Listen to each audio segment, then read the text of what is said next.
Lan arrived in Habin, a town nestled between whispering forests and ancient limestone hills. The air here was different, cooler, carrying the scent of and distant, unseen flowers. She had sought this quiet, this escape, after the relentless hum of the city and the draining demands of her freelance photo editing work had left her utterly spent, a hollow echo of her former self. Her hands, usually deft with a stylus and tablet, now trembled from sheer exhaustion. The house she'd rented was on the very edge of town, a small, unassuming structure that somehow felt both ancient and welcoming. Its surprisingly low rent had been the final, irresistible draw. It was perfect, or so she thought, for a new beginning, a space to heal and rediscover the quiet hum of her own spirit. She imagined long, peaceful days spent immersed in the soft glow of her screen, retouching images of nature, far from the jarring deadlines and constant notifications. The movers had just left, leaving a scattering of boxes, a symphony of cardboard and tape. Lan stood amidst the disarray, a faint smile playing on her lips, inhaling the scent of old wood and the promise of solitude. Her eyes drifted to the center of the living room, to a sturdy, dark wooden table. And on it, the lamp. It was an antique oil lamp, brass burnished to a dull gleam, its glass chimney surprisingly clear. A single, unwavering flame danced within, casting a soft, golden glow that painted the room in hues of sepia and shadow, defying the bright afternoon sun filtering through the windows. This was the one oddity the former owner, a man whose hurried instructions had been barely intelligible, had specifically mentioned. "Don't try to turn it off," he'd said, his voice a low, gravelly whisper, his eyes darting towards the lamp as if it held a secret, living thing. Not even during the day. Lan had dismissed it as a quaint local superstition, a charming eccentricity of small-town life. After all, what harm could a simple lamp cause? It was just a fixture, albeit an old one, a relic. She approached it cautiously, drawn by its peculiar luminescence. The flame, she observed, burned with an almost unnatural constancy. There was no flicker, no hint of waning, despite what must have been hours, perhaps even days, since it had last been refilled. It seemed to defy the laws of combustion, an eternal beacon in her new, quiet sanctuary. The reservoir appeared full, the wick pristine. A thread of curiosity, tinged with a faint, rational skepticism, tugged at her. Superstition or not, the command not to extinguish it felt like an invitation, a challenge to her logical mind. She reached out, her fingers hovering above the small brass cap designed to cover the wick and snuff the flame. It was a simple mechanism, one she'd seen countless times in antique shops and museums. She approached it cautiously, drawn by its peculiar luminescence. The flame, she observed, burned with an almost unnatural constancy. There was no flicker, no hint of waning, despite what must have been hours, perhaps even days, since it had last been refilled. It seemed to defy the laws of combustion, an eternal beacon in her new, quiet sanctuary. The reservoir appeared full, the wick pristine. A thread of curiosity, tinged with a faint, rational skepticism, tugged at her. Superstition or not, the command not to extinguish it felt like an invitation, a challenge to her logical mind. She reached out, her fingers hovering above the small brass cap designed to cover the wick and snuff the flame. It was a simple mechanism, one she'd seen countless times in antique shops and museums. With a gentle, deliberate motion, she lowered her hand, intending to grasp the cap, to twist it and smother the tiny fire. But as her fingertips brushed the cool metal of the lamp's base, an invisible jolt seemed to pass through her. The flame, which had been so placid, suddenly wavered. It didn't just flicker, it pulsed, expanding and contracting with a strange, almost conscious rhythm, like a tiny, glowing heart. Then, with a sudden, startling burst, the small golden point of light erupted. It flared, a violent, silent explosion of incandescent orange and yellow, casting sharp, dancing shadows across the room. The heat, for a fleeting instant, was intense, singeing the tiny hairs on her arm. A faint, acrid smell, like burnt ozone mixed with something ancient and forgotten, stung her nostrils. Lan gasped, her heart leaping into her throat. She snatched her hand back as if burned, stumbling a step away, her breath catching in her chest. Her eyes, wide with a mixture of shock and dawning apprehension, stared at the lamp. The flame had settled back to its original, steady glow, as if nothing had happened, as if her attempt had been a figment of her overtired imagination, a trick of the light. But the sensation, the sudden, aggressive surge of light and heat, was undeniably real. Her skin still tingled, her mind raced. This was no ordinary lamp, no mere superstition. A shiver, cold and sharp, traced its way down her spine, a silent premonition of the unspoken mysteries that had just flickered to life in her new home. The quiet of Ha Bing suddenly felt less like peace and more like a waiting. The memory of the lamp's sudden flare clung to Lan like a cold, damp cloth, even as she tried to immerse herself in the simple ritual of unpacking. Each box opened, each item placed, felt like an act of defiance against the unsettling incident. Yet, a part of her remained watchful, her gaze drawn instinctively to the living room where the antique lamp continued its silent, unwavering vigil, its soft light a constant presence in her periphery. Night descended upon Ha Bing, bringing with it a profound stillness that was both comforting and vaguely menacing. The chirping of unseen crickets and the distant murmur of the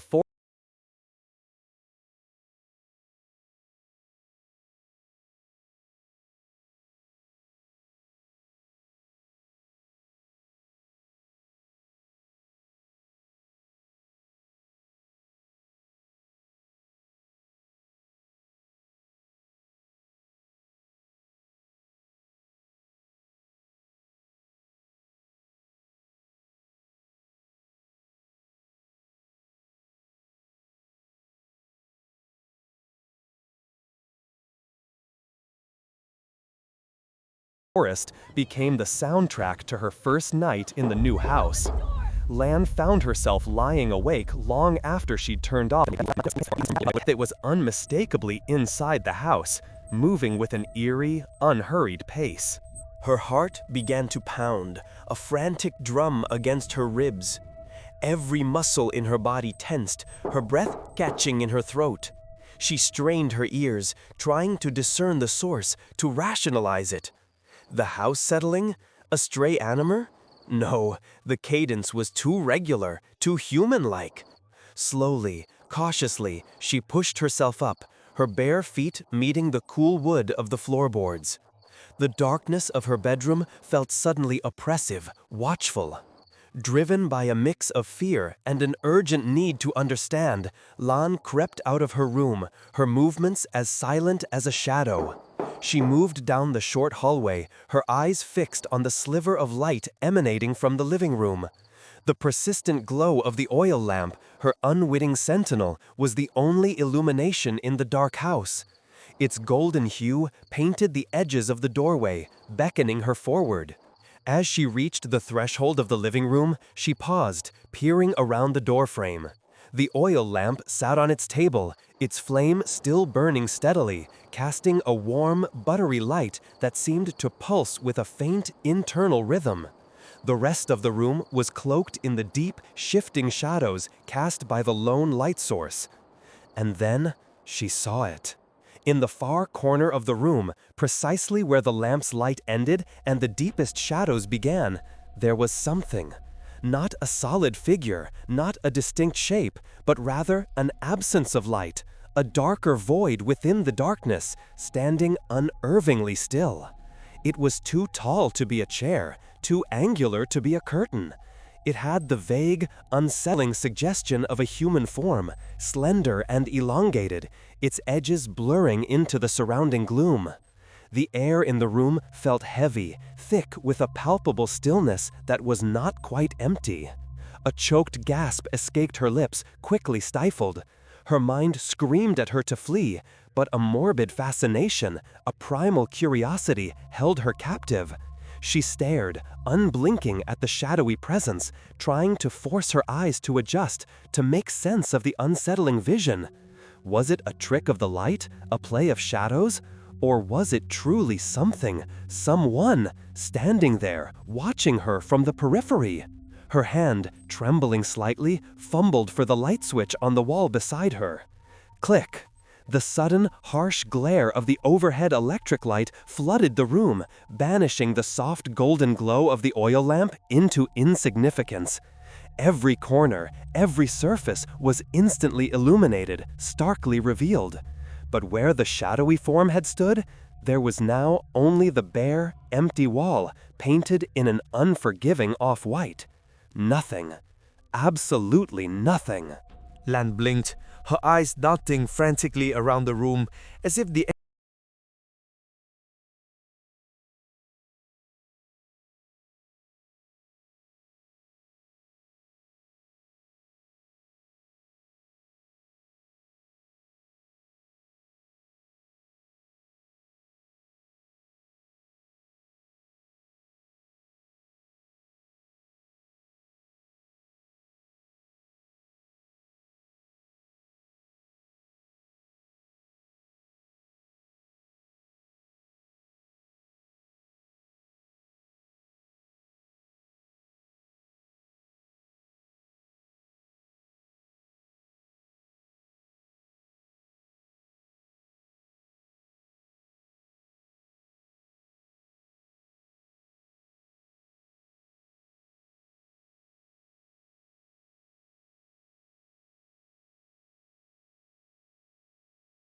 entity might have simply moved, melted into another shadow. But the room was undeniably empty. The wooden floor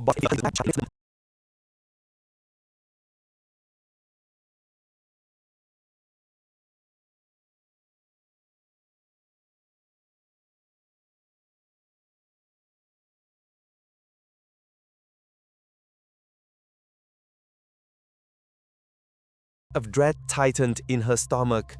She spent the rest of the night huddled in her bed, clutching a pillow.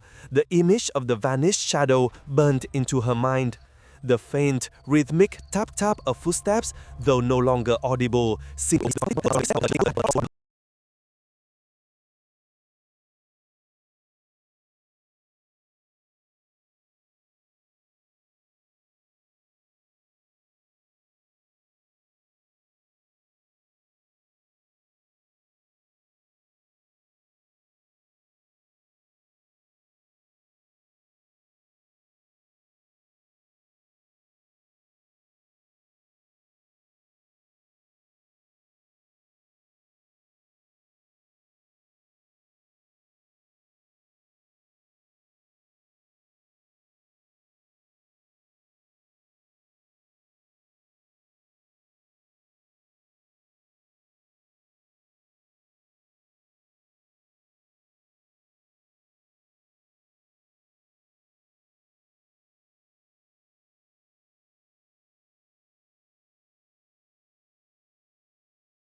her voice light, but the previous owner gave me a rather odd instruction about it. She hesitated, then emotions hung in the air, heavy and chilling, a confirmation of Lan's deepest, most primal fears. Mrs. Tao's words, a chilling echo of the previous owner's warning, burrowed deep into Lan's mind. They resonated with the unsettling incidents of her first night, transforming vague unease into a tangible dread. Not meant to be extinguished by the living. The phrase coiled around her thoughts, making the already peculiar lamp in her living room feel less like an inanimate object and more like a silent, watchful entity. Despite the growing apprehension, Lan tried to cling to her rationality. She spent the next few days working, burying herself in the familiar comfort of her digital world. The soft glow of her laptop screen became a shield against the oppressive presence of the oil lamp. Yet, even as she meticulously retouched images, a part of her awareness remained tethered to the lamp, its constant, golden light a subtle thrum beneath the surface of her perception. The encounters, however, refused to be dismissed as mere figments of her imagination or products of an overactive mind. They began subtly, almost imperceptibly, blurring the lines between the mundane and the supernatural. Lan would be engrossed in her work, the quiet hum of the house a familiar backdrop, when a strange phenomenon would catch her eye. Her shadow, cast upon the wall by the lamp's unyielding light, began to behave erratically. It wasn't a dramatic, immediate shift, but a subtle, unnerving delay. When Lan moved her arm, her shadow would respond not instantly, but with a fractional hesitation, a fraction of a second later, like a poorly synced video. It was as if her own essence, projected onto the wall by the lamp, had a will of its own, an independent, slow-moving life. The first time she noticed it, a shiver traced its way down her spine. She experimented, waving her hands, turning her head. Each time, her shadow lagged, a silent, mocking imitation, observing her with a delayed mimicry that felt deeply wrong. Then came the reflections.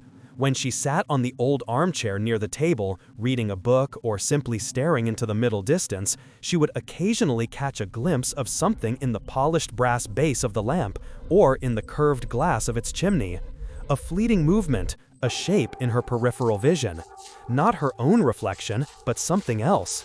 It would be just a flicker, an impression of a presence, a dark, indistinct form standing directly behind her, tall and slender. She would feel a prickle of cold air on the back of her neck, an undeniable sense of being watched. Her heart would lurch, and she'd spin around, her gaze sweeping the empty room. But there was never anyone there. Only the familiar furniture, the stacked boxes, and the unwavering golden glow of the lamp, its reflection now showing only her own bewildered face. Each time, she would rationalize it away, as fatigue, an optical illusion, the play of light on old brass. But the growing frequency of these fleeting, phantom reflections chipped away at her resolve. As the days bled into weeks, the phenomena escalated. The lamp itself but began to change, subtly at first, then more dramatically. Around midnight, a time that now felt imbued with a peculiar, heavy silence, the flame would transform. It would no longer burn with its steady, docile glow. Instead, it would grow, stretching upward, threefold its normal height, a spire of living fire.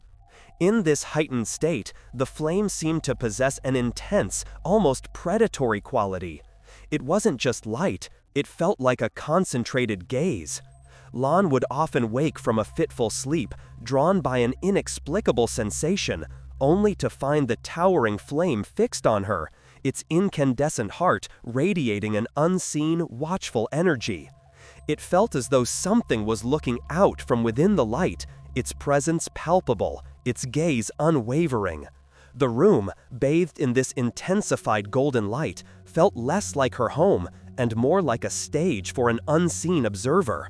She felt exposed, vulnerable, as if the lamp was not merely illuminating the room, but actively searching, seeking something within her. One particularly restless night, driven by a desperate need for proof, for anything that could explain these increasingly terrifying occurrences, Lan decided to record the lamp. She set up her phone on a tripod, angled carefully to capture the unwavering flame in the dark, silent living room. The red recording light blinked on, a small, modern eye observing an ancient mystery. Then she retreated to her bedroom, leaving the camera to its lonely vigil, her nerves frayed, her mind a whirlwind of fear and disbelief. The next morning, with the first hesitant rays of dawn, she retrieved her phone, her hands trembling as she pressed play. The video began, a silent chronicle of the empty room, bathed in the lamp's constant glow. She fast-forwarded through the early hours, through the mundane stretches of unchanging light. Then, as the timestamp approached midnight, her heart gave a sickening lurch. The flame began to rise, just as she had witnessed, growing taller, brighter, pulsating with that strange internal energy. And then, within the very heart of the inferno, within the swirling vortex of orange and yellow light, a shape began to coalesce. It was indistinct at first, a shifting blur, but as the flame intensified, it sharpened, becoming horrifyingly clear. It was a face, a human face, indistinct yet undeniably present, shimmering within the dancing fire. Its features were blurred, distorted by the heat and light, but the eyes were terrifyingly sharp, wide and round, staring directly out of the flame, directly into the camera lens, directly at her. They held an expression of profound, unbearable anguish, a silent scream of desperation. They were eyes that seemed to plead, to beg, to be released from an unseen torment. The image was fleeting, a spectral photograph burned into the heart of the fire, but it was horrifyingly real. Lan dropped her phone, her hands clammy, her stomach churning. The video was proof, undeniable and utterly terrifying. The lamp wasn't just a lamp. It was a window, a prison, a living entity that held something unspeakable within its fiery core. And that something was begging to be freed. The video, its silent horror replaying in her mind, shattered the last vestiges of Lan's skepticism. The blurry, tormented face trapped within the flame was no trick of light, no hallucination. It was a terrifying reality. Her house, once a haven, now felt like a cage, or worse, a tomb, holding something ancient and desperate. Sleep became impossible, replaced by a restless, hyper-aware vigilance, her eyes constantly drawn to the relentless glow of the lamp. She knew, with a certainty that chilled her to the bone, that she couldn't stay in Habin, or in that house, without understanding the nature of her predicament.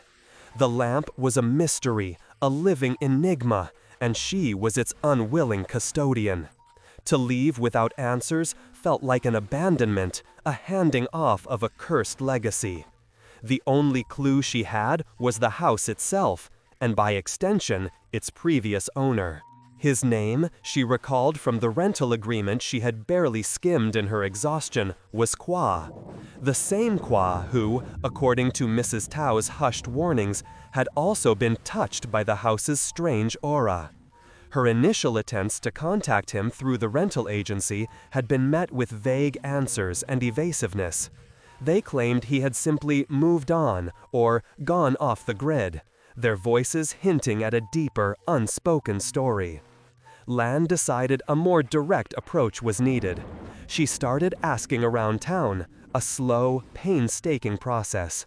Habin was a small community, and secrets, though guarded, often had long, winding routes that could be unearthed with persistence. She spoke to shopkeepers, to the old men who gathered in the town square, to anyone who seemed to have lived in Habin for a generation or two. Most gave her the same averted eyes and tight-lipped silence she had encountered with Mrs. Tao. The name Hua seemed to carry a heavy weight, a hushed reverence, or perhaps a deep-seated fear. Finally, after days of fruitless inquiries, a weathered old woman selling medicinal herbs in the market gave her a lead. "Hua?" she rasped, her eyes sharp with memory. "He had a friend, close as a brother. Hong, lives by the old mill, near the forest path. A good man, but he carried Hua's sorrow." The next morning, armed with this slim thread of hope, Lan set out. The path to the old mill wound through dense foliage, the air thick with the scent of pine and damp earth. She found Hung in a small, dilapidated cottage, surrounded by tools and half-finished carvings of local animals. He was a man of quiet demeanor, his face etched with lines of worry and loss. When Lan mentioned Hua's name, a profound sadness settled over his features. "Hua, he was a good man," Hung began, his voice low and melancholic. "A forest ranger, like his father before him, loved these woods more than anything. He gestured vaguely towards the surrounding trees. But something changed in him a few years back, about 3 years to be exact. He invited her in, offering her a cup of bitter tea as he spoke.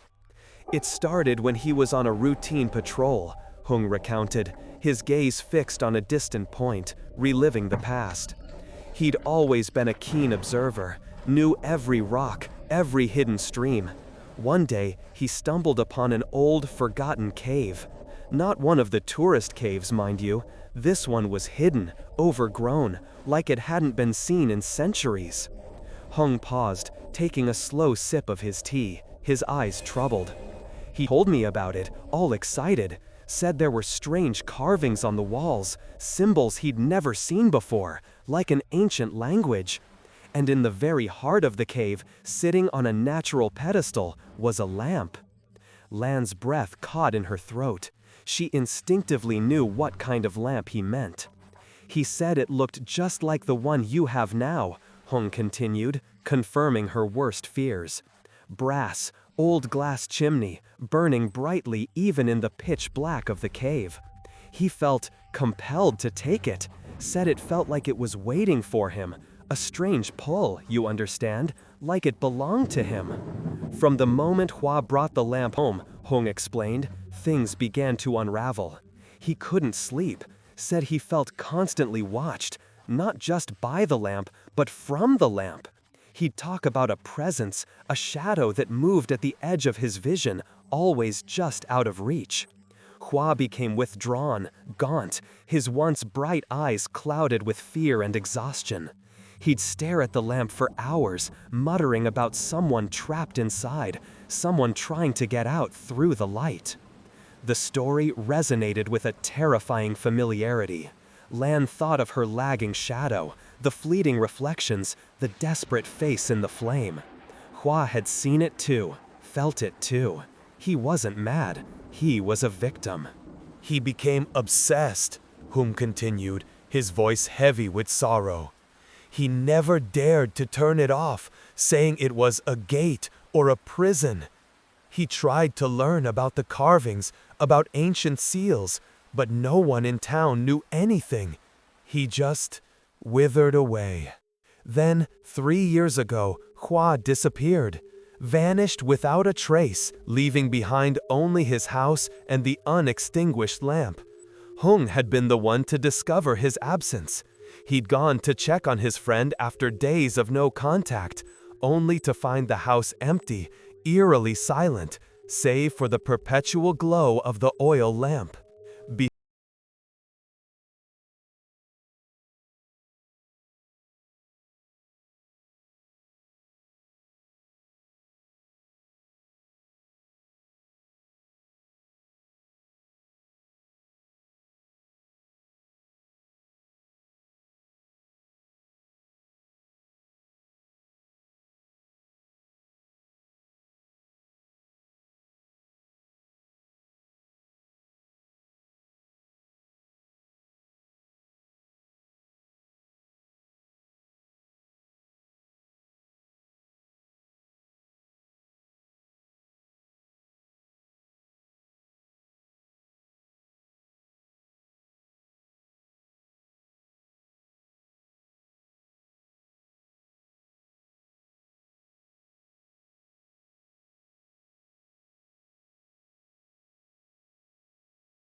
Before he vanished, Hung whispered, his voice barely audible, his eyes brimming with unshed tears. He left me. Slow, imperceptible siphoning, anticipating her arrival. The thought was a chilling prospect.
Then the more recent, tangible signs bắt đầu nơ nỉ mà lại hiện.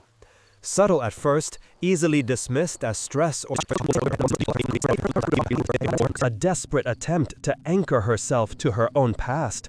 She wrote down everything: her mother's name, her email password, her childhood memories, the exact reason she had moved to Ha Bin. She even drew pictures of her old apartment, trying to solidify the fading details. But even as she wrote, a sense of futility gnawed at her. The very act of recalling and writing felt like a battle against a relentless tide, memories slipping through her fingers even as she tried to grasp them. She found herself avoiding the lamp, yet unable to fully escape its presence.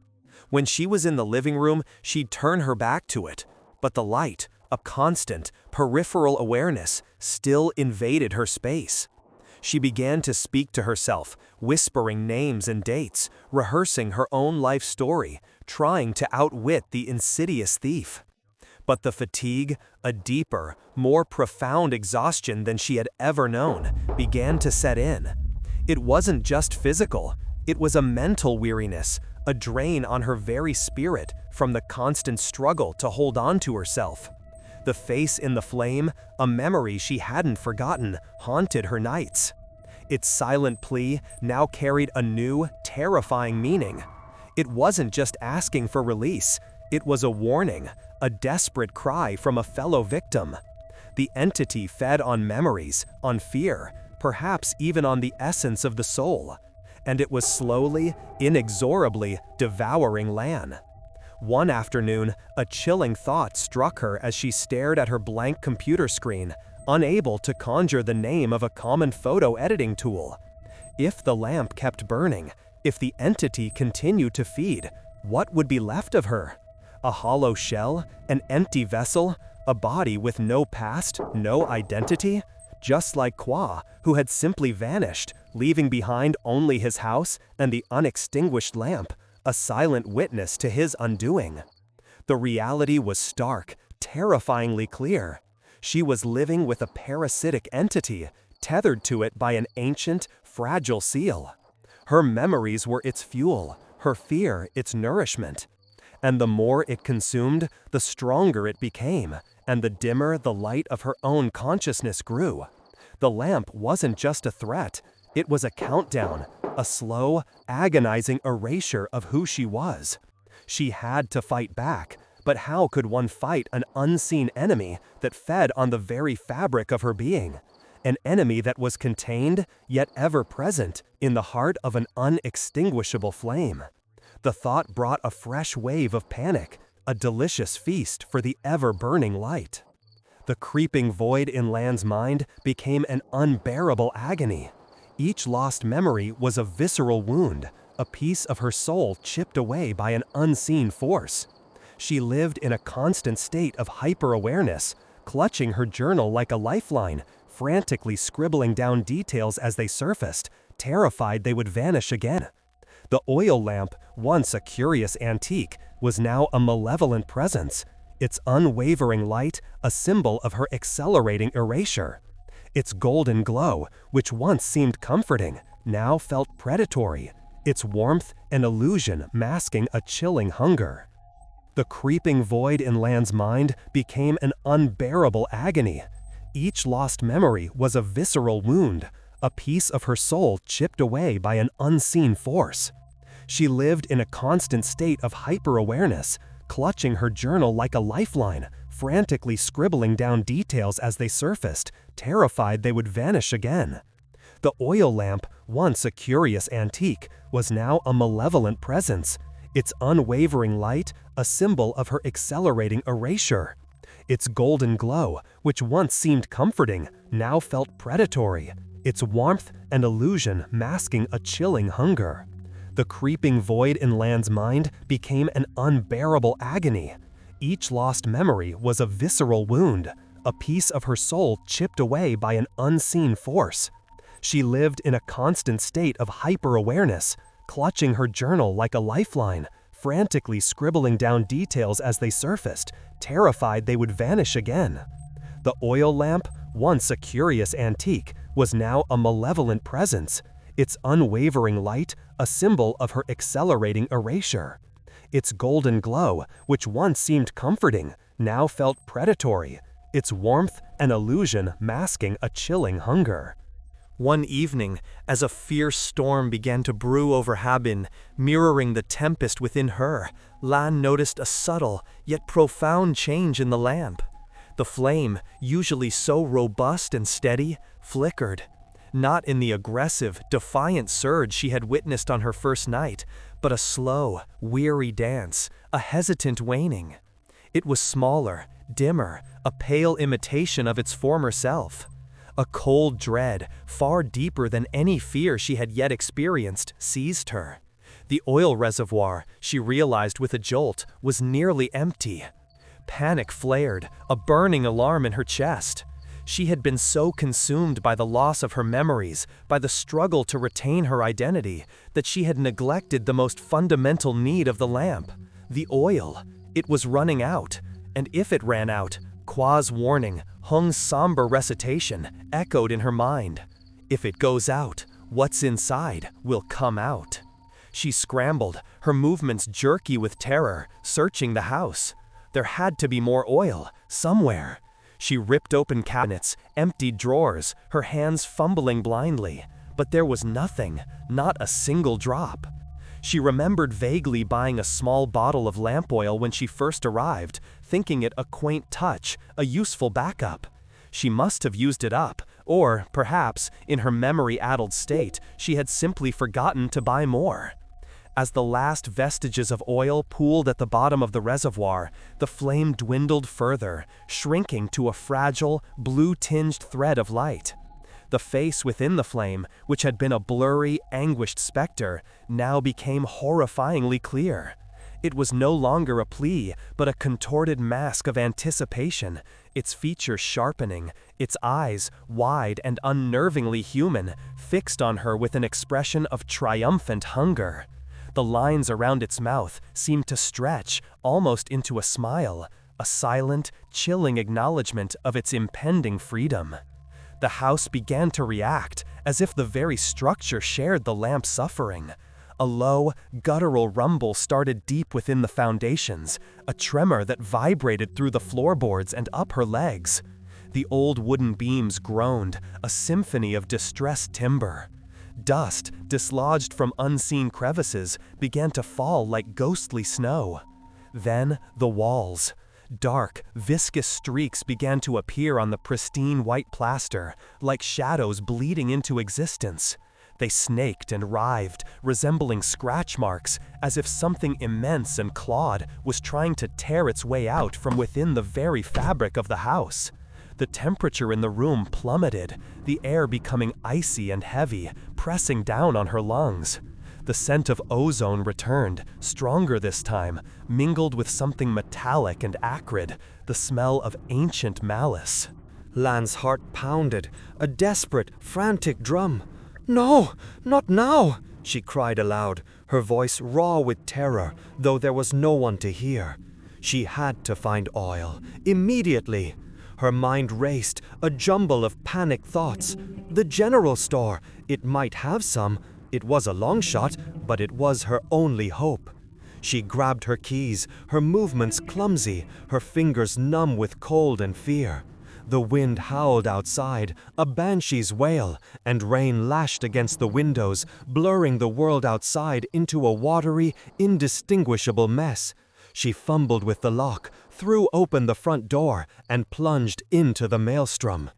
The storm was a relentless assault. Wind tore at her clothes, whipping her hair across her face, blinding her. Rain soaked her instantly, turning her skin to ice. She fought against the gale, pushing forward, her bare feet slipping on the muddy path, driven by a primal need for survival.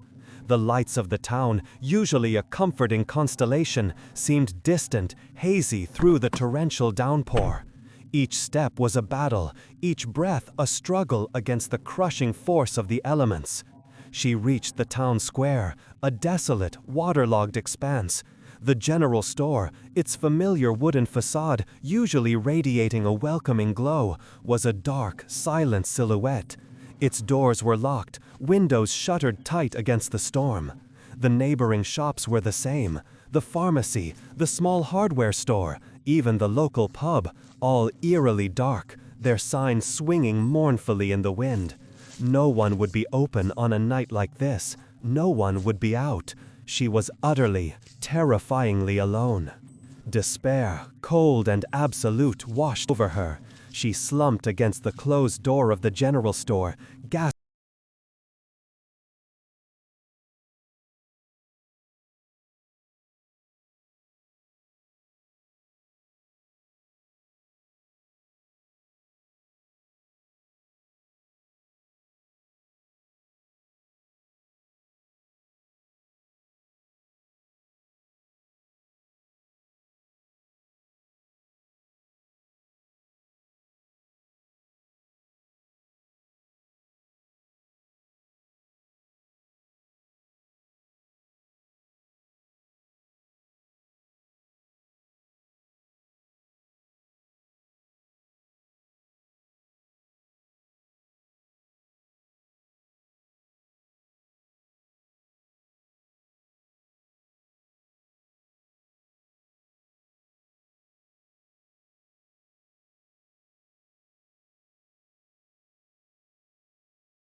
gasping for breath, rain plastering her hair to her face.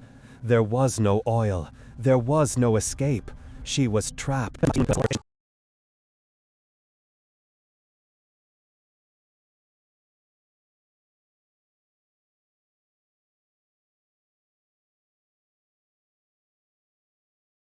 Drawn back towards the faint, almost imperceptible glimmer of her house in the distance, a ghostly beacon.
Thank you, it breathed, a sibilant, insidious sound, like dry, imperceptible whisper pierced through the terror in Lan's mind. It was her own voice, or what was left of it, a fragment of memory, a desperate, instinctual surge of self-preservation. Her mother's name, a blurry image of her childhood home, the reason she had moved to Hat Bing. They flashed like dying embers in a storm, a brief, defiant stand against the encroaching void. With a surge of adrenaline, a primal instinct to fight, to live, Lan broke free from her paralysis. She lunged forward, not towards the door, but towards the table where the lamp lay. Her hand, guided by a desperate, fleeting memory of the face in the flame, sought something. Not to relight it, not to extinguish it, but to destroy it, to break the connection. Her fingers closed around the solid, heavy brass of the lamp.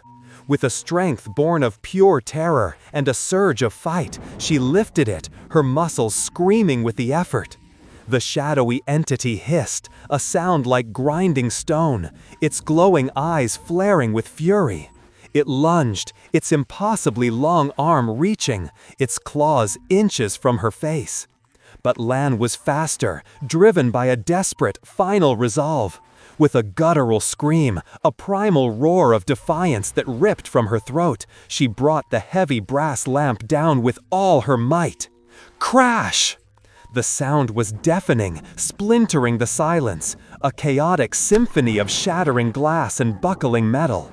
The antique lamp exploded upon impact with the wooden floorboards, sending shards of glass flying, scattering jagged pieces of brass across the room. The last remnants of lamp oil ignited in a burst of orange and yellow, quickly dying down to a few sputtering embers. The shadowy entity recoiled, a shriek tearing through the room, not a human shriek, but a sound of raw, ancient agony, a sound that tore at the very fabric of reality. The glowing green eyes widened, not with hunger, but with blinding pain. It writhed, its ethereal form racked by an unseen torment, as if the very destruction of its prison had unleashed a backlash of devastating energy. Then, the electric lights in the house, which had remained off, flickered to life. Not a gentle illumination, but a sudden, blinding surge of raw electricity. Every bulb in the living room, every fixture, flared with an intensity that burned the eyes. The harsh, brilliant white light of the modern age seemed to be anathema to the ancient darkness. The entity screamed again, a sound of utter dissolution. The shadowy form began to unravel, to burn from within, consumed by the pure, unyielding intensity of the electric light. The green eyes, once so formidable, flickered, dimmed, and then imploded. The elongated form dissolved, swirling into nothingness, leaving behind only a faint, acrid smell that quickly dissipated. Lan stood panting, clutching her chest, her body trembling violently. The silence that followed was truly empty this time, a blessed absence of sound of presence. The house felt clean, purged. She looked down at the shattered remains of the oil lamp, a broken relic on the floor. It was over. The entity was gone. She had destroyed its prison, and in doing so, destroyed it. A profound weariness settled over her, a deep, bone-aching exhaustion. Her memories, though still fragmented, felt clearer, less fleeting. She could remember her mother's name without hesitation. She could recall the feeling of being utterly spent in the city, the reason she had sought Habing. The void wasn't entirely filled, but the bleeding had stopped. She was still Lan. She knelt carefully among the debris, picking up a shard of the lamp's thick, curved glass chimney. It was cold, smooth, but as her fingers traced its edge, she noticed something. A faint, almost imperceptible movement within the glass itself. A faint, almost imperceptible movement within the glass itself. A tiny, inky black speck, no bigger than a pinprick, seemed to shift, to swirl, suspended within the crystal matrix.